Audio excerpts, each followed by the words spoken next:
پارلیمانی عام الیکشنز غالباً امکان ہے کہ انڈیا میں لوک سبھا کی تقریباً 543 سیٹوں کے لیے عام الیکشنز اپریل یا مئی میں منعقد ہوں گے۔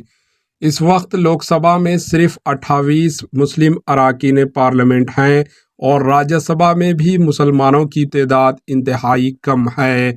ایوانوں میں مسلم اراکین کی تعداد کم ہونے کی وجہ سے برسر اقتدار جماعتیں پارٹیز آسانی کے ساتھ بل پارلیمنٹ میں منظور کر لیتے ہیں۔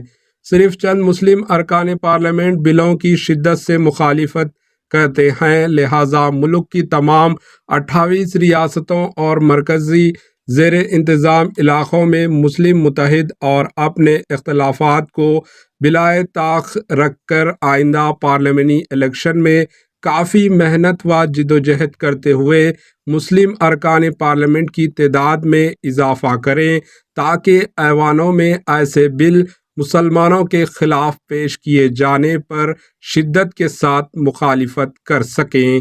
Bureau report, AHN news.